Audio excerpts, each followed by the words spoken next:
इनकी जीभ को लकवा नहीं हुआ मोदी को नीची जाति का बताते हुए? किस मुंह से मोदी को नीची जाति का बताया इन्होंने? जब इस कॉरिडोर से पहले जब मैं गया था, मेरे को उल्टी आई होती, इतनी दुर्गंध, गायों के गोबर पड़े हैं और उस गलियों में से निकलते कोई चोर पता नहीं कब गर्दन काट जाए, कब जेब मार जाए। जो विस्तार किया गया है, जो सुंदर सौंदर्यीकरण किया गया है, उसमें अरे इस दृष्टि से तो हर 9 तारीख को दुर्गा का विसर्जन क्यों करते हो तुम? गणपति का विसर्जन क्यों करते हैं हिंदू? इस संसार में क्या शाश्वत है? इस संसार में शाश्वत क्या है मुझे बताइए। उमरकोट के पास मौलवी कह रहे हैं कि इन हिंदुओं को गोली मारना शुरू करो सार्वजनिक रूप से। तुम लट्ठू लेके उसके पीछे पड़े हो क्योंकि कमजोर है बेचारा वो। 1-2 करोड़ इस देश में साईं भक्त हैं, तुम उनका अपमान कर सकते हो। यह कांग्रेसियों की चाल है, क्योंकि इस बात को सबसे पहले लाने वाला स्वरूपानंद सरस्वती था।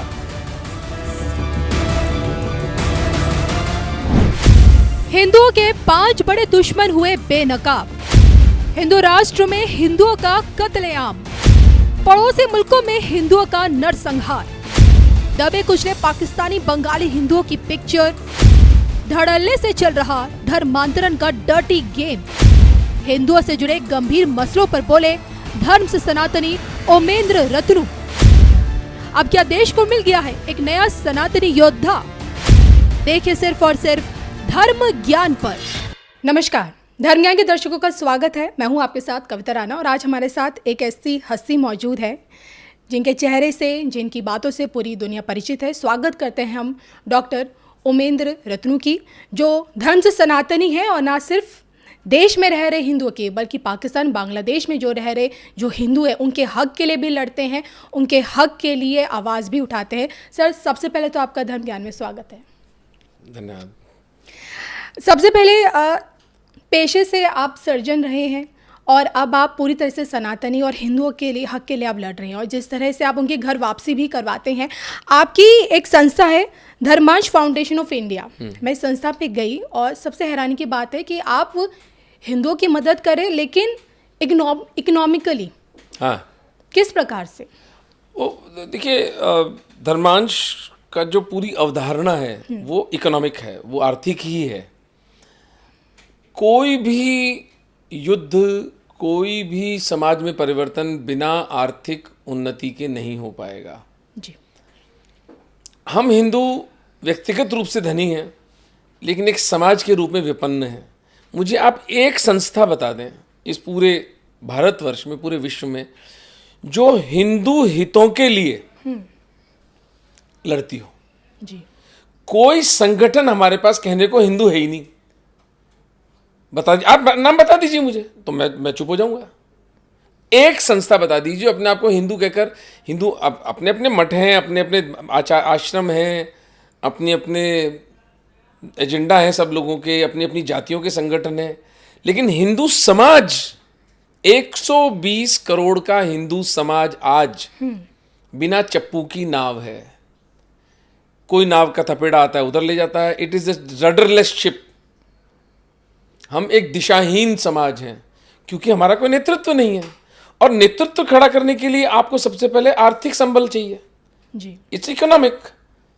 आप 24/7 अगर एक वॉर रूम चाहिए जहां सर विधर्मी आप पर हमला कर रहे हैं, एक बहुत बड़े तबके के हिंदू को ही समझा देगा कि कोई झगड़ा है ही नहीं। 9 to 5 नौकरी करो, बॉलीवुड देखो, क्रिकेट पे सट्टा लगाओ, थीम पार्टियां करो, फॉरेन वेकेशन कर लो। ये बकवासें, ये कृत्रिम परसूट्स, और बाहर युद्ध चल रहा है। तो ये सब इसलिए हो रहा है क्योंकि हिंदुओं का कोई नेतृत्व नहीं है, और हिंदुओं का नेतृत्व खड़ा करने के लिए यंग बच्चे, यंग लड़के लड़कियां तैयार करें हम, जो पेड सैलरी पर काम करेंगे जी, और 24/7 जो हमारे शत्रु हैं उनकी चालों का जवाब देंगे। उसके लिए धर्मांश फाउंडेशन ऑफ इंडिया बनाया गया। हम धरती पर योद्धाओं को ढूंढते हैं जो हिंदू धर्म के लिए काम करते हैं। हमारी टीम का, हमारी तरफ से जो मुख्य ध्येय होता है, हम जब भी हमसे कोई पैसे की सहायता मांगता है तो हम उससे सबसे पहले ये पूछते हैं, भाई तुम्हारे जो काम हो रहे हैं तो हिंदू धर्म को क्या लाभ है? तो वो बताते हैं कि हम लव जिहाद को फाइट कर रहे हैं, हम लैंड जिहाद को फाइट कर रहे हैं, हम लीगल एक्टिविज्म कर रहे हैं, हम अनाथ आश्रम चलाते हैं, हिंदू अनाथ आश्रम जहाँ हिंदू मूल्यों पर बच्चों को बड़ा किया जाता है। तो हम उसी सीमित उस परिप्रेक्ष्य में देखकर कि केवल हिंदू हितों को अगर साध रहा है तो उसकी फंडिंग हम लोग करते हैं। समाज से हम पैसा लेते हैं और समाज को ही वापस लौटा देते हैं, लेकिन हमारा दायित्व बहुत बड़ा है कि हम ड्यू डिलिजेंस करते हैं, हम होमवर्क करते हैं कि कौन सा संगठन हिंदू धर्म के काम के लिए संवर्धन का काम कर रहा है, जिसको कि हमें फंडिंग देनी चाहिए। अब उस पर चेक रखना, उसको बैलेंस करना, उसके ऊपर कंट्रोल रखना, वो सब काम हमारा है। तो ये धर्मांश फाउंडेशन की मूल अवधारणा है कि आर्थिक रूप से जब आप संबल होगा, हिंदू समाज संगठित होगा, तो फिर आपका धर्मांतरण कैसे होगा? कोई आपको 10 लाख रुपए देकर धर्मांतरित कैसे कर पाएगा जब उतना धन हिंदू समाज के पास भी होगा? तो व्यक्तिगत रूप से धनी होने से बात नहीं चलेगी। हिंदू धर्म को समाज के रूप में धनी बनाने के लिए काम किया जा रहा है। और किसी को मेरे मंतव्य पर संदेह न हो, मेरे आर्थिक शुचिता पर कोई संदेह न हो, इसलिए धर्मांश फाउंडेशन ऑफ इंडिया की वेबसाइट पर इनकम एक्सपेंडिचर अकाउंट हमने डाला हुआ है। कितना पैसा समाज से हमारे पास आया और कितना पैसा हमने समाज को लौटाया, ये सब का सब वेबसाइट पे डाला हुआ है। कोई मेरा सर न खाए कि मैं इस पैसे का क्या करता हूँ। बिल्कुल। तो आप जो हिंदुओं के लिए ये काम कर रहे हैं, और अभी से नहीं कर रहे, आप साल 2010 के आसपास के लगभग से काम कर रहे हैं। 2010 से मैं पाकिस्तानी विस्थापित हिंदुओं के लिए काम कर रहा हूँ। धर्मांश 2021 में शुरू हुआ है। तो एक लंबा समय है, आप मान लीजिए 15 से 20 साल, हाँ 14 साल मान लीजिए। मैं आपसे जानना चाहती हूँ, लेकिन अगर धर्म ज्ञान से जुड़े जितने भी सनातनी हैं वो आपसे जानना चाहते हैं, जिसके लिए आप लड़ रहे हैं, जो आपका मकसद है, लेकिन जो देख रहा है वही जानना चाहता है कि हिंदू को खतरा किससे है?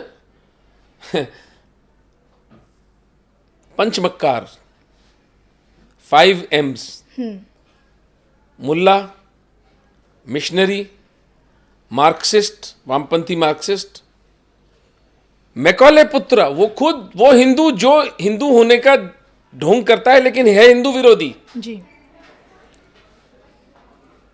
और 5वां है मीडिया। मीडिया के लिए मैं कहता हूं, जो मेन स्ट्रीम मीडिया इस देश का है वो शत्रु के साथ नहीं मिला हुआ है, वो हमारा शत्रु ही है। क्योंकि वो जो कुछ भी हिंदू धर्म के विरोध में किया जाता है उसको ढकता है। जैसे मैं अभी एक उदाहरण बताता हूं आपको।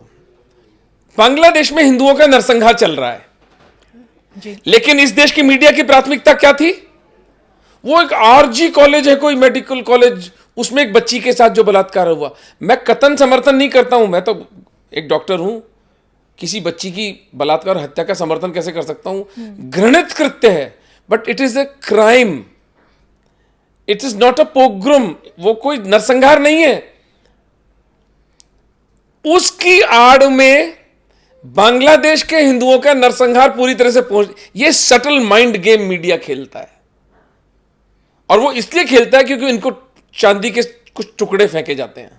लेकिन ट्विटर पर आप पीएम मोदी जी को वोट देने की अपील करते हैं, लेकिन वहीं मोदी जी देखिए बांग्लादेश के उसमें कुछ बड़ा रोल तो निभाते हुए नजर नहीं आए ना। बिल्कुल नहीं आ रहे। तो वो तो उनको गालियां भी पड़ रही हैं इसीलिए, और मैं उन गाली देने वालों में से सबसे आगे हूं।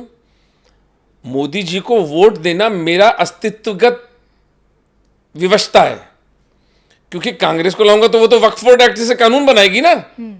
कांग्रेस के एक सहयोगी दल में कहा कि हिंदू धर्म डेंगू और मलेरिया की तरह उन्मूलन हो जाना चाहिए जी। तो भाई कांग्रेस तो मेरी नंबर 1 शत्रु है। भारतीय जनता पार्टी और मोदी मेरे मित्र नहीं है, लेकिन कम से कम मेरे शत्रु तो नहीं है, निष्पक्ष तो है। तो मैं एक शत्रु और निष्पक्ष व्यक्ति में निष्पक्ष को चुनूंगा, इसमें कोई रॉकेट साइंस नहीं है। लेकिन वो निष्पक्ष व्यक्ति सत्ता का उपयोग करके अगर बांग्लादेश के हिंदुओं को नहीं बचाते हैं तो धिक्कार है इनके ऊपर। मेरी एक बहुत लिमिटेड सी डिमांड मैं हिंदू समाज की तरफ से इस सरकार से उठाता हूं, मोदी सरकार से। आप बॉर्डर नहीं खोल सकते, मत खोलिए। आप वहां के हिंदुओं को भारत नहीं ला सकते, उनको प्रेफरेंशियल ट्रीटमेंट देकर के नागरिकता नहीं दे सकते, मत दीजिए जी। 5 हिंदुओं का एक फैक्ट फाइंडिंग मिशन आप बांग्लादेश भेज सकते हैं? कि वहां एक्चुअली हिंदुओं के साथ हो क्या रहा है। वहां के हिंदुओं को एक वाणी मिल सकती है, इसमें तो कोई बहुत बड़ी डिमांड नहीं है। ये कर दें, हम मान लेंगे कि मोदी जी ने अपना दायित्व निभा दिया। एक ट्वीट डालने से बांग्लादेश के हिंदू नहीं बचेंगे। नरसंहार चल रहा है वहां पर। सरकारी नोटिस कि इतने बजे से इतने बजे दुर्गा पूजा होगी, बाकी नहीं होगी, बाकी अजानें चलेंगी जी। सरकारी नोटिस कि दुर्गा पूजा में जो हिंदू बच्चियां जाएंगी वो हिजाब में जाएंगी। क्यों जाएंगी भाई? फिर तो मुसलमान ही बना दो ना। तो ये जो नपुंसकता है, ये जो अकर्मण्यता हिंदू नेतृत्व की है, खैर ये हिंदू नेतृत्व है ही नहीं। इन्होंने कभी कहा ही नहीं कि हम हिंदुओं के नेतृत्व, ये तो भारत के नेता मानते हैं अपने आप को।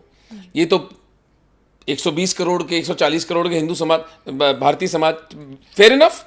मैं जब किसी को जबरदस्ती तो हिंदू नेता नहीं बना सकता ना। आपको हिंदुओं का नेता नहीं बनना है, मत बनिए, लेकिन हिंदुओं के नरसंहार के लिए हमारी एक गुहार है। अगर वो आपको न्यायपूर्ण लगती है तो उसको पूरी कर दीजिए, नहीं तो समाज अपना रास्ता खुद ढूंढेगा। इसमें क्या बात है? तो इन बातों में कि मोदी जी के लिए मैं वोट की अपील करता हूं, और मोदी जी बांग्लादेशी हिंदुओं के लिए कुछ नहीं कर रहे, इन बातों में कोई विरोधाभास नहीं है। ये मोदी जी की आत्मा पर बोझ है, ये मेरी आत्मा पर नहीं है। क्योंकि कांग्रेस के हत्यारों और बीजेपी के नपुंसक नेतृत्व के बीच में मुझे अगर चुनना हो तो मैं बीजेपी का नेतृत्व चुनूंगा, क्योंकि मैं अपने हत्यारों को तो वोट नहीं दूंगा ना। ये कोई बहुत अच्छा चुनाव नहीं है, लेकिन जो ये दुनिया मैंने नहीं बनाई है। मेरी जब आंख खुली तो मैंने देखा संसार में ये विकल्प है मेरे पास। तो इस प्रेजेंट सिनेरियो में मोदी जी के अलावा हिंदुओं के पास में कोई विकल्प नहीं है। मैं आज भी इलेक्शन होगा तो मैं मोदी का वोट मांगूंगा। लेकिन अगर आपको विकल्प मिल जाए, क्या लगता है आपकी उम्मीद है उस नेतृत्व से हो नहीं, पाएगी? ये सब राजनीतिक विकल्प, राजनीतिक रूप से मैं मोदी जी के काम से पूरी तरह से संतुष्ट हूं। मैं दुखी जिस बात से हूं वो है सभ्यतागत, जो सिविलाइजेशनल काम करने थे, जैसे इतिहास के पुनर्लेखन पर एक आयोग गठित होना चाहिए था जी। 10 वर्षों में नहीं किया इन्होंने। ये पाप इनके सर पर है। हमारे पूर्वज, यशस्वी पूर्वज, इनको श्राप देंगे सबको, इस सरकार को। ये पाप इन्होंने किया। बांग्लादेश और पाकिस्तानी हिंदुओं के लिए एक विस्थापित हिंदू पुनर्वास बोर्ड का गठन होना चाहिए था। 3 करोड़ हिंदू पाकिस्तान और बांग्लादेश में मरने की कगार पर हैं जी। यही मोदी जी 2014 में इंटरव्यू देकर के कह रहे थे अर्नब गोस्वामी को कि उनके लिए कोई जगह नहीं बची, धरती कम पड़ गई है, तो भारत उनका घर है जी। तो आज क्यों नहीं आने दे रहे उनको घर, अपने घर में? क्या व्यवस्था हो गई? किस मिडिल ईस्ट के शेख का फोन आ गया? क्या ब्लैकमेल है भाई? कभी बुला के हमें भी बता दें तो हम भी फिर रोना बंद करें। अगर कोई चीज देश हित में नहीं है तो हम क्यों किसी का मांस नोचेंगे? तो ये विफलता इस सरकार की है, और ये इस विफलता के लिए इसके दोषी हैं ये लोग। लेकिन आप ये कहें कि इस चक्कर में मैं जाकर के कांग्रेस को वोट देना, इतना मूर्ख मैं नहीं हूं। योगी आदित्यनाथ को आप किस एंगल से देखते हैं अपनी इन्हीं बातों को? एंगल क्या देखूंगा? गुरु गोरक्षनाथ जी की जो पीठ है उसके पीठाधीश्वर हैं। मेरे लिए तो वो मतलब सम्मान तो बहुत छोटा शब्द है, बहुत छोटा शब्द है, वंदनीय है जी। उनके चरणों में बैठने को मिलेगा तो मैं अपना सौभाग्य मानूंगा। और एक राजनेता होने के नाते जो हिंदू धर्म के लिए उन्होंने किया है, मैं समझता हूं कि वो अविश्वसनीय है। हिंदू समाज आने वाले 5000 साल तक इस धरती पर रहेगा।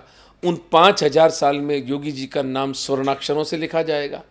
हिंदू समाज के लिए जो उन्होंने और हेमंत बिश्वा शर्मा, इन 2 नेताओं ने किया है जी। वो अनपैरेलल्ड है, अतुलनीय है।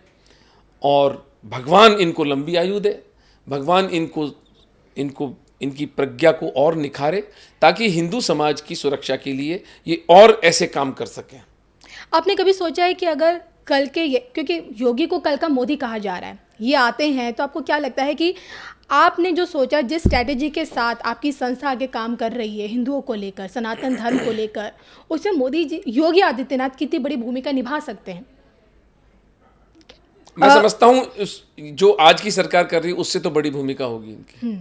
लेकिन मैं इस राजनीति के चक्कर में नहीं पड़ने वाला हूं कि इनके बाद कौन बनेगा। अभी मोदी जी हैं, मैं वर्तमान में जीने वाला आदमी हूं। मोदी जी ने इस देश की आर्थिक व्यवस्था को सुदृढ़ किया है। मोदी जी ने इस देश की फॉरेन पॉलिसी को ज़बरदस्त प्राण दिए हैं। मोदी जी ने मेक इन इंडिया और पूरा का पूरा जो इकोनॉमिक अपलिफ्टमेंट यही हिंदू एक दूसरे का मांस नोच के खाते अगर मोदी जी ने आर्थिक विकास नहीं किया होता तो इस देश की जातियां एक दूसरे को मारने लग जाती। तो मोदी का एहसान इस देश के हिंदू समाज पर कम नहीं है, हमें उसे कम करके नहीं आंकना चाहिए। ये हद दर्जे की कृतज्ञता होगी। इन्हीं मोदी जी ने राम मंदिर बना के दिया है। राम मंदिर का बनना कोई छोटी घटना नहीं है, हमें उसका विस्मरण नहीं करना चाहिए। हाँ, फेलियर्स हैं जिसके लिए हम उनको सतत कटघरे में खड़ा करते रहेंगे। शंकराचार्यों का विरोध तो भी सामने आया था, वो एक अलग डिस्कशन हो गया। ये तो ये लंपट ये शंकराचार्य हैं क्या कोई? इनकी जीभ को लकवा नहीं हुआ मोदी को नीची जाति का बताते हुए? किस मुंह से मोदी को नीची जाति का बताया इन्होंने? जो इस देश के प्रधानमंत्री को नीची जाति का बोल सकता है, सोचिए वो नीची जाति वालों के साथ क्या व्यवहार करते होंगे। ये शंकराचार्य हैं। छोड़ें, लोगों की भावनाएं आहत होती हैं, इसलिए मैं बोलता नहीं हूं। मैं अपनी लकीर बड़ी करने में लगा हुआ हूं।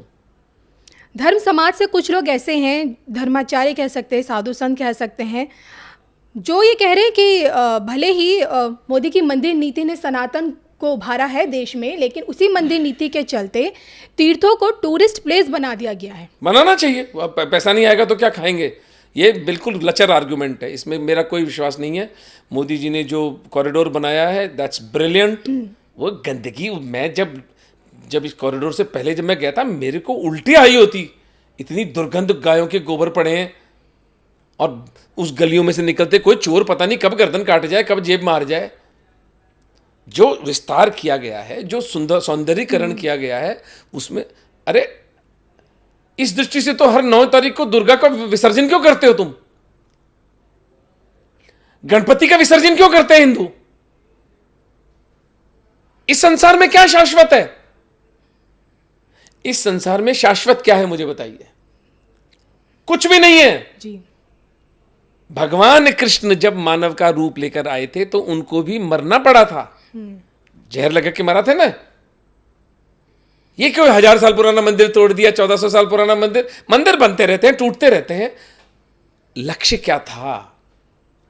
मूल बात आपके मंदिर की आस्था को नहीं तोड़ना था, मूल बात आपके मंदिर की आस्था का सौंदर्यीकरण था। 1000 मंदिर टूटते हो तो टूटे, यह लचर आर्गुमेंट है। बिल्कुल मैं टोटली मोदी जी के साथ में हूं इसमें। हर धार्मिक स्थल की टूरिस्ट प्लेस बननी चाहिए, उसकी मर्यादा हो। मैं ये नहीं कह रहा हूं कि वो बैठ के शराबी पीने लग जाए। टूरिस्ट आएंगे तभी तो वो जगह चलेगी। गोरों को बुलाओ, गोरे हमारे धर्म की महिमा देखें। कितने लोग ईसाई धर्म छोड़ के हिंदू बन जाएंगे? टूरिज्म के नाम पर आएंगे ना, उनको टूरिस्ट की तरह बुलाओ। लेकिन वो विलक्षण मूर्तियां, वो संत समाज की वो आस्था, वो मेडिटेशन का सुख, वो योग आश्रम का सुख, वो जब वो देखेंगे तो अपने आप हिंदू धर्म की तरफ ग्रेविटेट होंगे। मैं कितने रूसी टूरिस्ट को जानता हूं जो यहां आए टूरिस्ट की तरह थे और हिंदू बनकर यहीं रह गए। अल्टीमेटली पूरे वैश्विक समुदाय में हिंदू धर्म का प्रचार प्रसार करना है ना जी। तो कैसे करेंगे? उन बदबूदार गलियों में बुला के नहीं, उन दुर्गंध युक्त अंधेरे कमरों में जहां व्यभिचार के अड्डे खोल रखे हैं। सब खुला हो जाना चाहिए, सारा सार्वजनिक ऑनलाइन होना चाहिए सब कुछ। पैसा कहां से आ रहा है, पैसा कहां जा रहा है, मंदिर का पैसा कहां जा रहा है, वो सब सार्वजनिक होना चाहिए। ऋणी होना चाहिए हम हिंदू समाज को मोदी जी का। जो कुछ भी उन्होंने उज्जैन के लिए एक महाकालेश्वर मंदिर का और जो काशी का किया है, मैं तो उसको भारतवर्ष के हर मंदिर की गति होनी चाहिए। क्या बात है टूरिस्ट प्लेस बनने में भाई? टूरिस्ट कोई बेचारा कोई चोर होता है, कोई टेररिस्ट है क्या? कोई टेररिस्ट आए उससे तो अच्छा टूरिस्ट आए। जी बिल्कुल, चलिए इसको आगे बढ़ाते हैं। मीडिया में पूछा जाता है कि क्या देश का मुसलमान भारत में सुरक्षित है या नहीं है। 40 करोड़ मुसलमानों की बात होती है, लेकिन मैं आपसे जानना 40 नहीं है, 18 है। हाँ माफ़ कीजिए, 18 करोड़ है। लेकिन मैं आपसे जानना चाहती हूँ, क्या इन्हीं 18 करोड़ मुसलमानों के बीच हम लगभग 120 करोड़ हिंदू क्या सुरक्षित हैं? देखिए, ये प्रश्न मुझे थोड़ा सा बचकाना लगता है, क्योंकि ये एक भावुक किस्म का प्रश्न है। इसमें कोई तथ्य नहीं है। क्या सुरक्षा किसी, भाई मैं एक व्यक्ति हूं, मेरी सुरक्षा मेरे अपने कर्मों पर आधारित है। मैं उठकर यहां से आपसे बदतमीजी करने लग जाऊं तो सीधा सीधा अरेस्ट होऊंगा। इसमें हिंदू मुस्लिम क्या करेगा? जी इस देश की न्याय व्यवस्था कहने को तो कम से कम धर्मनिरपेक्ष है ना। जी। तो आप किसी भी समाज के कृत्यों को उसी धर्मनिरपेक्ष न्याय व्यवस्था के आधार पर परीक्षण करिए उसका। 1987 में सुप्रीम कोर्ट ने शाह बानो को मेंटेनेंस का ऑर्डर दिया, जिसपे इस देश के मूल्य सड़कों पर आकर के इन्होंने राजीव गांधी, परम आदरणीय प्रातः स्मरणीय श्री 1008 राजीव गांधी जी ने सुप्रीम कोर्ट का फैसला एनल कर दिया। अब ये सुरक्षित और न सुरक्षित और ये सभ्य समाज में होना चाहिए। छोड़े हिंदू मुस्लिम, छोड़े आप, ये एक सभ्य समाज में होना चाहिए कि सुप्रीम कोर्ट के फैसले को एनल कर दिया जाए, या सुप्रीम कोर्ट का फैसला सैक्रोसैंक्ट होता है, वो पवित्रतम वस्तु है, उसको नहीं छुआ जा सकता। जी। देश ऐसे चलेंगे, समाज ऐसे चलेगा। कश्मीर से 5 लाख हिंदुओं का निष्कासन हुआ। 30-35 साल हो गए आज हम हिंदुओं को रोते हुए। इस सरकार से भी गुहार लगा रहे हैं। यह भी एक फेलियर है सरकार का कि उसको जेनोसाइड डिक्लेयर कर दो। जी। यदि जेनोसाइड डिक्लेयर कर देते हो तो बहुत से लाभ कश्मीरी हिंदुओं को मिलते हैं, नहीं करते। बिल्कुल सही। क्या सुरक्षा और क्या असुरक्षा की बात करूं, इसमें कहां हिंदू मुस्लिम का सवाल है। मैं ये कहता हूं कि ये कहना कि 120 करोड़ हिंदू असुरक्षित, जिसका दाम लग गया वो सुरक्षित है, जिसका दाम नहीं लगा वो असुरक्षित है, ये तो सुन लो। स्ट्रे क्राइम्स की बात जहां तक है, जहां तक सामाजिक रूप से बात है, सामाजिक रूप से हिंदू समाज आज बंधुआ मजदूर हैं। 47 में हिंदुओं को कुछ नहीं मिला, एक शरिया संवर्धक भारत और पाकिस्तान के रूप में इस्लाम का किला, जहां से वो सतत आप पर आक्रमण करते हैं और खुली घोषणा करते हैं हिंदू धर्म को समाप्त करने की। जी। अभी परसों का वीडियो मैं आपको भेज दूंगा, सिंध के अंदर वो चला देना आप। उमरकोट के पास मौलवी कह रहे हैं कि इन हिंदुओं को गोली मारना शुरू करो। जी। सार्वजनिक रूप से। असल बात है, हिंदू असुरक्षित इसलिए है क्योंकि हिंदुओं का अपना कोई नेतृत्व नहीं है जो उनकी सुरक्षा, उनकी आर्थिक सुरक्षा, उनकी भौतिक सुरक्षा, उनकी शारीरिक सुरक्षा का विनिमय कर सके, ट्रांजैक्शन कर सके, और ये धमकी भी दे सके कि यदि हमें नुकसान पहुंचाया तो हम 100 गुना नुकसान तुम्हें पहुंचाएंगे। जी। संसार ऐसे चलता है, ये संसार क्विड प्रो को पे चलता है। हिंसा से बचने का एकमात्र मार्ग प्रतिहिंसा का भय है। हर समाज प्रतिहिंसा के लिए तैयार रहना चाहिए, हिंदू समाज भी रहना चाहिए। हम किसी की और को भी हमला नहीं करेंगे, पर कोई हम पर हमला करेगा तो हम उसे नहीं छोड़ेंगे। अब इस पूरी प्रक्रिया में जो देशभक्त मुसलमान हैं वो हमारे साथ हैं, जो देशद्रोही हैं उनको छांट छांट के गोली मारना शुरू करो।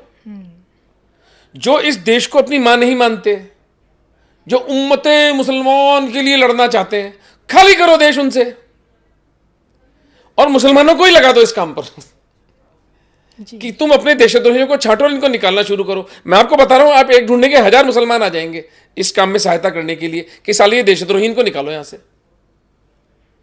उसके बाद कौन सुरक्षित है कौन असुरक्षित है, ये प्रश्न भावुक प्रश्न है, ये भावुकता का प्रश्न है। ये कानूनी जो न्याय की प्रक्रिया है, समाज न्याय पे चलते हैं भाई। मुझे मेरा धर्म प्रैक्टिस करने की पूर्ण स्वतंत्रता होनी चाहिए, बशर्ते वह स्वतंत्रता किसी दूसरे की स्वतंत्रता पर आक्षेप ना करे, उसमें बाधा न डाले। वहां मेरी स्वतंत्रता वहां समाप्त हो जाती है जहां मेरी स्वतंत्रता किसी और की स्वतंत्रता में बाधा डालती है। यह मूल सिद्धांत है, कोई रॉकेट साइंस नहीं है। इन मूल सिद्धांतों पर 120 करोड़ हिंदू भी सुरक्षित रह सकते हैं, 18 करोड़ मुसलमान भी सुरक्षित रह सकते हैं। वो भी भगवान का बच्चा है ना। हम तो यत्किंचित, उपनिषद विजडम क्या है, ईशावास्यम इदम सर्वम यत्किंचित जगत्याम जगत, ये संपूर्ण जगत, ये निर्जीव, ये भी ईश्वर से व्याप्त है। तो क्या मुसलमान में ईश्वर नहीं है? हर इंसान में ईश्वर है, हर व्यक्ति में ईश्वर है। ये मानते हुए कि वो ईश्वर का रूप है, उसका सम्मान जी। उसके साथ न्याय होना चाहिए। जिस दिन वो देशद्रोह करे उस दिन फांसी पे लगा देना चाहिए। और इस प्रक्रिया में अगर हिंदू एक समाज के रूप में ज्यादा प्रताड़ित होते हैं तो हिंदू नेतृत्व को इसकी बात उठानी चाहिए। आज बांग्लादेश और पाकिस्तान में हिंदुओं का नरसंहार चल रहा है, उन हिंदुओं को भारत में लाओ जी, व्यापार बंद करो, भूखे मर जाएंगे बांग्लादेश के मुसलमान। आप बिजनेस कर रहे हो उनके साथ में तो आपके हिंदुओं को मार भी रहे हैं जी, व्यभिचार भी कर रहे हैं, बलात्कार भी हो रहे हैं, उन बच्चियों के श्राप लग रहा है हमें। क्रिकेट भी खेला जा रहा है, क्रिकेट धिक्कार है इसके ऊपर, इस सिस्टम पर धिक्कार है जो क्रिकेट खेलता है बांग्लादेश के साथ में। न्याय वहां से आता है। आपके प्रश्न का उत्तर आप ही ने दे दिया। सुरक्षा असुरक्षा आपके शत्रुबोध से डायरेक्टली लिंक्ड है, लेकिन आपका शत्रुबोध किसी समाज के प्रति नहीं हो सकता। आपका शत्रुबोध एक विचारधारा के प्रति होता है जी। जो विचार मुसलमान को देशद्रोही बनाता है, मेरा झगड़ा उससे है। और जो विचारधारा से मुक्त है वो मेरा भाई है। मेरे बहुत से मुस्लिम दोस्त हैं, मेरे निजी रूप से दोस्त हैं मेरे, क्योंकि वो देशभक्त है, वो राम भक्त है, वो जय श्री राम बोलते हैं फोन पर, उनको कोई बाधा नहीं है। लेकिन जो हिंदू धर्म को समाप्त करना चाहता है, जो जो जो धर्मांतरण करना चाहता है हिंदुओं का, उसको सरेआम फांसी लगा। ये देश हिंदुओं का है, हिंदू तरीके से रहना पड़ेगा। और हिंदू तरीका तो इतना लिबरल है, हम जब नास्तिक को भी हिंदू मानते हैं जी, तो इस्लामी तरीके से तुमको पूजा करनी करो, लेकिन प्रॉब्लम होती है जब आप मेरी पूजा पद्धति पर अतिक्रमण करते हो। यह भेद करना जरूरी है। लेकिन मंदिरों से साईं बाबा की प्रतिमा को हटाना उसे महामूर्खता का काम है। हिंदू मुस्लिम उसमें भी किया जा रहा है। नहीं, वो तो मैं तो साईं बाबा का देखो ज़्यादा जानता नहीं हूँ, लेकिन मैं समझता हूँ कि ये हिंदू समाज के लिए आत्मघाती है। आत्मघाती? बिल्कुल। साईं बाबा कौन थे? होंगे, हो सकता है मुसलमान हो, पर पूजा तो उनके गणपति की होती है।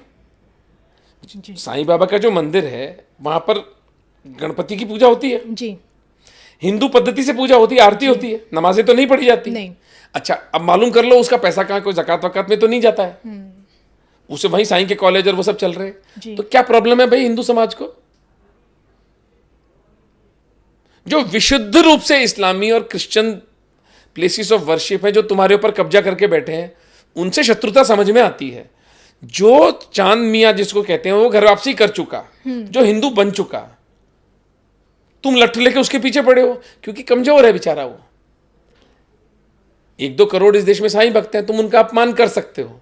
ये कांग्रेसियों की चाल है, क्योंकि इस बात को सबसे पहले लाने वाला स्वरूपानंद सरस्वती था, जो उधर का द्वारिका का शंकराचार्य था। जी जी, तो वो कांग्रेस का एजेंट था। हाँ, वो तो इसका विरोध करते थे। तो क्यों कर ये श्रृंगेरी के स्वामी जयेंद्र सरस्वती को तो विचार नहीं आया। आर्ष विद्या के पीठ के जो हमारे जो स्वामी दयानंद सरस्वती थे, भगवान उनको परम मोक्ष दे, ऐसे प्यारे संतों को तो ये विचार नहीं आया कि शिरडी के साईं बाबा का विरोध करें। क्या समस्या क्या है? एक जगह जहां हिंदू पद्धति से पूजा हो रही है, आप उसको क्यों विरोध कर रहे हैं? जो रियल शत्रु है उससे लड़ो ना। जो जो जो मज़ारों पे जाकर के तुम्हारे हिंदू अपनी ऐसी की तैसी करवा रहे हैं, जिसको हमारे दादू दयाल जी ने कहा था, दादू दुनिया बावरी सगरी गई है ऊत, जिनको कीड़े खा रहे उनते मांगे पूत। हिंदू स्त्रियां जाकर के वो बांधती हैं कलावे, जिन लाशों को कीड़े खा रहे हैं, उनसे आशा करती हैं कि बच्चे दे देंगे हमें। उसको उस फाइट उसको करिए ना। फिर जो अजमेर के इन्होंने जो जो जो नृशंस इन्होंने हिंदू बच्चियों के साथ जो कांड किए थे, आपको एक निरीह साईं बाबा मिले लड़ने के लिए? ये कृत्रिम आत्मघाती लड़ाई है। मैं कम से कम इसमें हिंदू समाज के साथ नहीं हूं। मैं न कभी शिरडी गया हूं, न कभी जाऊंगा, लेकिन कोई जाता है तो मुझे उससे कोई बाधा नहीं है। हम तो पेड़ों की पूजा भी करते हैं, हम तो पत्थरों की पूजा भी करते हैं, हम नास्तिक को भी मानते हैं। तो एक शिरडी बाबा बैठे, शिरडी से साईं बाबा भी सही। जब तक वो अपने आप को हिंदू कहते हैं, जब तक हिंदू पूजा पद्धति होती है और वहाँ का पैसा हिंदू समाज के काम आ रहा है, मुझे उससे कोई समस्या नहीं है। मैं आपसे गजवा हिंद के बारे में जानना चाहूँगी। क्या देश में हो रहा है? टीवी चैनलों में चलाया जाता है, सरतन से जुदा ताकत ने ये कर दिया, वो कर दिया। एक डर कहीं ना कहीं हिंदुओं के मन में भी फैलाया जाता है। क्या ये है रियलिटी में? बिल्कुल रियलिटी है। अगर आप उदाहरण खुद दे इस्लामिक स्कॉलर कहते हैं ना, मैं तो नहीं कह रहा हूँ, मैं तो कभी किसी मदरसे में गया नहीं, लेकिन जावेद अहमद गमदी, तारिक फतेह, आरिफ अजकिया, ये सब मुसलमान हैं। ताहिर गोरा, हामिद बशानी, इतने प्यारे प्यारे समझदार लोग ये सब कह रहे हैं कि भैया गजवाई इनकी मदरसों में ट्रेनिंग दी जा रही है। तो मैं अपने शत्रु के द्वारा जो मैसेज आया उसको स्वीकार करूंगा। भारत को इस्लामिक राष्ट्र बनाना हाँ, इनके मन में है, ऐसे लोगों के मन। वो तो है ही एजेंडा इनका। मेरी पुस्तक में लिखा है मैंने, Islamisation of the Indian subcontinent इनका ओपन एजेंडा है। जी, तो मैं आपसे जानना चाहती हूँ, तो ऐसे में क्या हमें दुनिया के जो 55-56 जो मुस्लिम देश है उनसे भी खतरा है भारत को? क्योंकि हिंदू तो सिर्फ भारत में ही है ना, या अपने नहीं, उनसे खतरा एक जैसे कतर जैसे देश हैं जो इनकी फंडिंग करते हैं, उनसे है। सऊदी तो अब खुद ही लिबरल हो रहा है। देखिए, मैंने कहा ना, व्यक्तियों से और राष्ट्रों से क्या झगड़ा होता है? विचार से। जी, नाजीवाद एक विचार था। जब पूरा वैश्विक समुदाय उस विचार के खिलाफ खड़ा हुआ तो नाजीवाद समाप्त हो गया। ठीक इसी तरह से वहाबी इस्लाम, जो कट्टरवादी इस्लाम है, वो एक विचार है। जब वैश्विक समुदाय उसके खिलाफ खड़ा होगा तो वो भी खत्म हो जाएगा। बाकी एक पूजा पद्धति के रूप में अगर कोई कुछ करता है, बैठ करके किसी मजार के आगे हाहू करता है, तो करे ना मेरी बला से। जब तक उसकी पूजा पद्धति मेरे जीवन पर नहीं आती, तब तक मुझे क्या बाधा है उससे?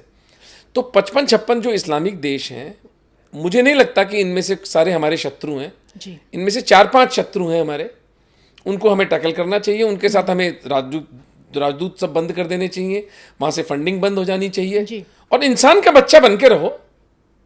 मुसलमान ईसाई इसी देश के बेटे हैं, वो इंसान का बच्चा बन के रहें। हिंदू धर्म को हानि करेंगे तो फांसी पे लटका देंगे, सीधी सी बात है। पर वो एक न्यायिक प्रक्रिया होनी चाहिए, सिस्टम से। एक सिस्टम है, एक सेक्युलर सिस्टम होना चाहिए। सिस्टम, ये फोन हिंदू मुसलमान नहीं है भैया, ये फोन सेक्युलर है। जी, आप हिंदू या मुसलमान हो सकते हैं अपनी मान्यता के अनुसार, सिस्टम हमेशा सेक्युलर होना चाहिए। जी, लेकिन इस देश का सिस्टम सेक्युलर नहीं है, क्योंकि यहां माइनॉरिटी कमीशन बने हुए हैं, यहां माइनॉरिटी की मिनिस्ट्रियां बैठी हुई हैं। तो तुम हिंदुओं के बल पर इस्लाम और क्रिश्चियनिटी को बढ़ावा दे रहे हो, तो मैं उस सेक्युलरिज्म का विरोध करता हूं। सच में सेक्युलरिज्म, हिंदू से बड़ा सेक्युलर कोई होगा जो नास्तिकता को स्वीकार करता है? नहीं। जो नास्तिक को स्वीकार कर ले, उससे बड़ा कौन सेक्युलर होगा? सेक्युलरिज्म की एक ही पैमाना है।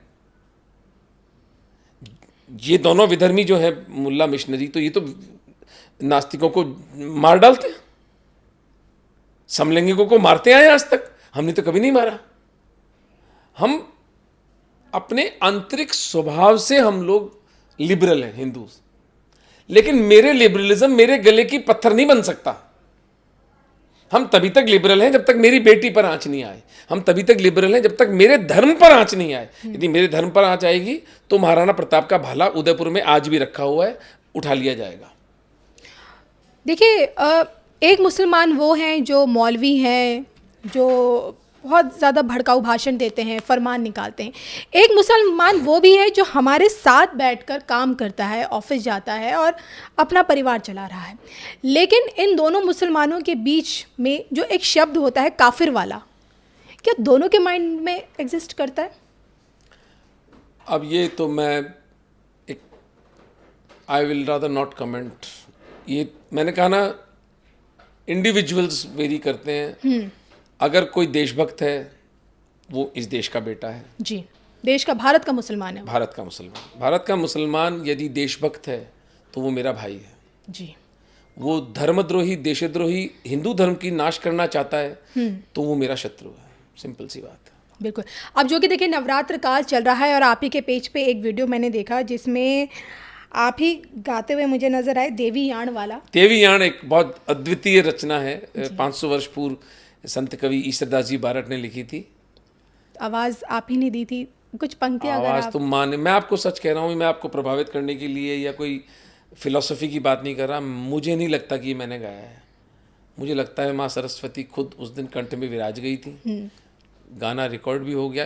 ये नोट्स, म्यूजिकल नोट्स मेरा सामर्थ्य नहीं है। मैं कोई ट्रेंड म्यूजिशियन नहीं हूँ। किसने संगीत दिया, किसने गाया, ये माँ की लीला है और जिसके हम इतने सौभाग्यशाली हैं कि हम उसके साक्षी हैं। जी। और इस शरीर के निमित्त वो घटना घटी, तो मैं तो भाव विभोर आत्मा के इस खेल के अंदर मैं नाच रहा हूँ। और माँ की लीला है, माँ ही गा रही है, माँ ही संगीत दे रही है, माँ ही वाद्य बजा रही है। हम तो सब उसको उसके साक्षी बनकर उस संगीत का आनंद ले रहे हैं। 51 शक्तिपीठों में से आपका कोई पर्सनल एक्सपीरियंस रहा हो जो या आपको ऐसा लगता हो कि शक्ति का ये पीठ बहुत ज़्यादा चमत्कारी है, अभूतपूर्व है? बिल्कुल। हम तो करनी माता का मंदिर हमारा वो बीकानेर के पास में, मेरी तो श्रद्धा वही है। मैं और किसी कामापेटी पे गया भी नहीं हूँ जी। और मैं थोड़ा मंदिरों में कम जाना अवॉइड ही करता हूँ। भीड़ भड़का, जिस तरह की व्यवस्था, ये दे दो, 100 रुपये दो, 500 रुपये दो, मुझे ये नियम ही गलत लगता है कि यार एक ज़्यादा पैसे दोगे तो एक अलग से लाइन बन जाएगी। यद्यपि व्यवस्था के लिए शायद वो ठीक भी है, लेकिन मंदिरों में मैं कम ही जाता हूँ। मेरा हिंदू धर्म बौद्धिक ज़्यादा है और मेरा हिंदू धर्म आर्थिक है कि कोई निर्धन हिंदू जी पीछे न छूट जाए।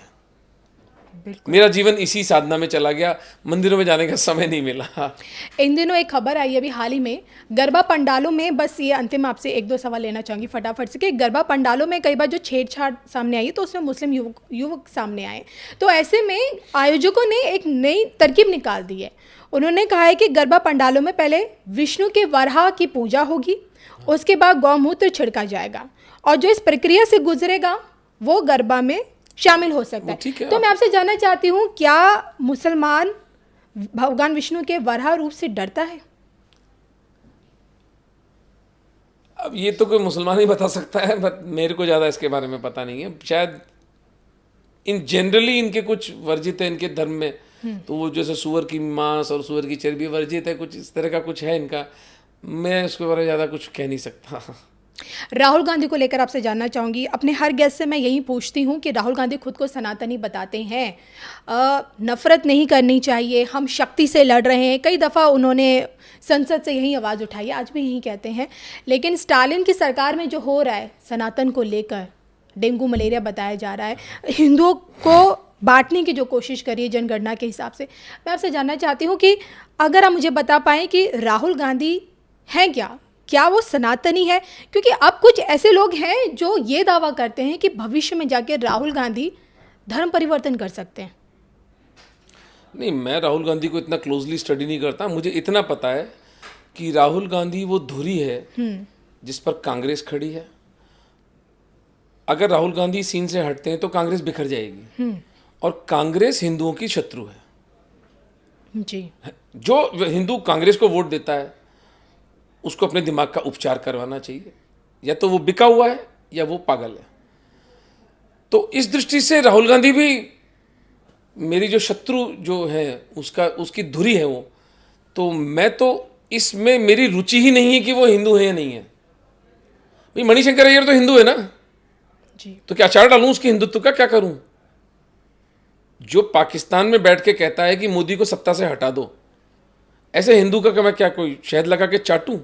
मैंने इसीलिए कहा था कि जो देशभक्त मुसलमान है वो मेरा भाई है, तो जो देशद्रोही हिंदू है वो मेरा शत्रु है जी। और ऐसे बतेरे हिंदू भरे पड़े हैं जो अपनी आत्मा बेच करके हिंदू धर्म की हानि कर रहे हैं। तो राहुल गांधी क्या है? कभी वो दत्तात्रेय ब्राह्मण बताते हैं अपने आप को, कौन वो ब्राह्मण जी? हैं यही दत्तात्रेय कौल ब्राह्मण। जाके वो मालूम कर लेंगे उनका जो लाइनेज है, उनके कहाँ, उनके वंशों में कहाँ लिखा हुआ है। उनका नाना तो कहता था कि मैं स्वभाव से मुसलमान हूँ, I am Hindu only by accident of birth. ये ठगों का पूरा एक टोला है जो हिंदुओं को मूर्ख बनाता है, हिंदू मूर्ख बनते हैं। तो मेरे लिए तो शत्रु है कांग्रेस हिंदुओं की, और मेरा तो कांग्रेस के, मैं कई बार अपने वक्तव्य में कहता हूँ कि मैं मर जाऊंगा, मेरा मरे हुए शरीर का अंगूठा भी कभी कांग्रेस को नहीं वोट देगा। मरने के बाद कंट्रोल नहीं, मेरी आत्मा वापस आकर के उस अंगूठे को रोक देगी। और तो मैं क्या कह सकता हूं? कांग्रेस हिंदुओं की शत्रु है। जो हिंदू कांग्रेस के अंदर बैठ के इलेक्शन लड़ रहा है, जो हिंदू कांग्रेस की को वोट डाल रहा है, वो महादेव उससे पूछेंगे। चलिए, हमसे सर बातचीत करने के लिए आपका बहुत बहुत शुक्रिया। Thank you. नमस्ते।